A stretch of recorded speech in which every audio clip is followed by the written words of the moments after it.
श्रीमती राधा रानी के जन्म उत्सव पर कि जब वृषभानु महाराज और कीर्तिदा के यहाँ पर कोई संतान नहीं थी, तो उस समय कीर्तिदा ने कहा वृषभानु जी महाराज से कि आप जाइए कात्यायनी देवी की उपासना कीजिए, उनकी उपासना करने से आपको वर मिलेगा और उसके कारण हमारे यहाँ पर संतान होगी, तो पुत्री होगी, क्योंकि कामना थी पुत्री की प्राप्त करने की।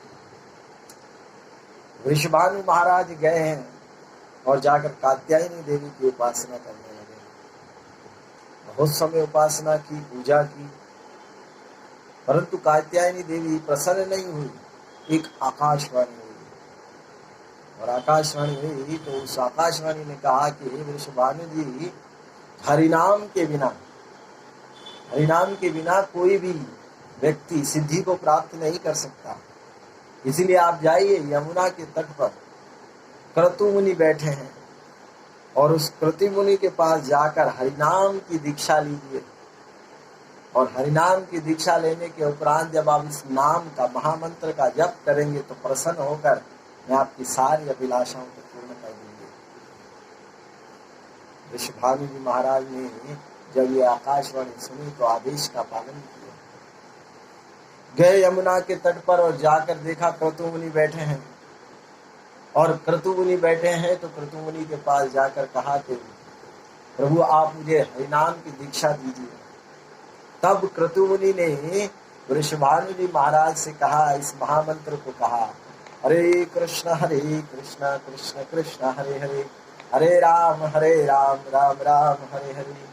तब वृषभानु महाराज ने, क्रतु मुनि ने वृषभानु जी को ये महामंत्र का उपदेश दिया, और तब वृषभानु जी महाराज ने इस महामंत्र को जपा, और जपते ही कात्यायनी देवी प्रसन्न हुई, और प्रसन्न होकर उन्होंने एक बहुत ही सुंदर गोल्डन बॉक्स, जो कि हजारों सूर्यों के समान प्रकाशमान है, चमकता हुआ वृषभानु जी को दिया। क्योंकि कात्यायनी देवी ने पूछा कि आपको क्या चाहिए। वृषभानु महाराज ने कहा कि हमें पुत्री ही चाहिए, और ऐसी पुत्री नहीं, साधारण पुत्री नहीं, ऐसी पुत्री जो तीनों लोक में विश्व सुंदरी हो, सिद्ध हो, तीनों लोक में विश्व सुंदरी हो। और आप जानते ही हो हमें कौन सी कैसी पुत्री चाहिए। तो कात्यायनी देवी ने कहा ठीक है, जैसी तुम्हारी इच्छा। कात्यायनी देवी ने एक बहुत ही सुंदर चमकते हुए, स्वर्ण के समान चमकते हुए एक गोल्डन बॉक्स को वृषभानु जी महाराज को दिया, और मानो हजारों सूर्य का प्रकाश उस बॉक्स में निकल रहा, इतना चमक रहा, और कहा कि आप इसे लेकर जाइए, और थोड़े समय बाद ही इस बॉक्स से, इस डिब्बे से जो आप चाहते हैं वही वस्तु आपको प्राप्त हो जाएगी।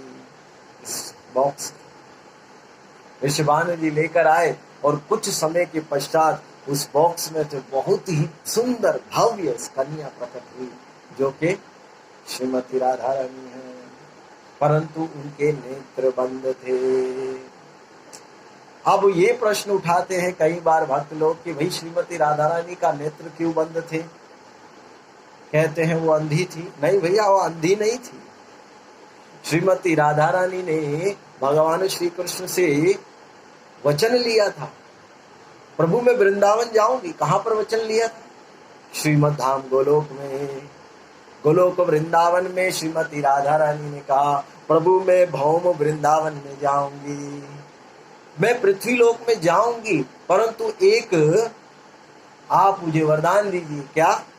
कि सबसे पहले मैं आपका दर्शन करूंगी, नहीं तो मैं नेत्र नहीं खोलूंगी। बहुत सुंदर। भगवान ने कहा ठीक है, मैं सबसे पहले आपको, मुझे ही देखोगी। भगवान ने ये आशीर्वाद दे दिया। अब जब उस बॉक्स में से कन्या उत्पन्न हुई तो पूरे वृंदावन में खबर फैल गई कि भैया वृषभानु और कीर्तिदा के यहाँ पर सुंदर कन्या का जन्म हुआ। और ये फैलते फैलते फैलते फैलते गोकुल में खबर पहुंच गई। जहाँ पर नंद महाराज थे, माता यशोदा और भगवान श्री कृष्ण थे, जो लगभग 1 वर्ष के हो चुके थे, क्योंकि कृष्ण श्रीमती राधा रानी से 1 वर्ष बड़े होते हैं। जब वृषभानु और यशोदा को पता चला कि वृषभानु जी के यहाँ पर कन्या का जन्म हुआ है, तो वो आए वो कन्या को देखने के लिए। और जैसे ही कन्या को देखने के लिए आए, कन्या के तो नेत्र बंद, और कृष्ण को यशोदा जी ने गोद में ले रखा है और भगवान उनकी गोद से नीचे उतरने का प्रयास कर रहे हैं। दोनों सखियां यशोदा और कीर्तिदा बातों में लग गई। नंद महाराज और वृषभानु जी बातचीत करने लगे। इतने में कृष्ण माता की गोद से नीचे उतरे और जाकर पालने में श्रीमती राधा रानी थी, उनके नेत्रों को स्पर्श कर दिया। और जैसे ही नेत्रों को स्पर्श किया, श्रीमती राधा रानी समझ गई, अरे ये तो मेरे प्राण प्रीतम है, अरे ये तो युगल सरकार है, ये तो सांवरा सरकार है। जैसे ही देख विचार किया तो श्रीमती राधा रानी के नेत्र खुल गए। प्रथम बार उन्होंने भगवान श्री कृष्ण को ही देखा।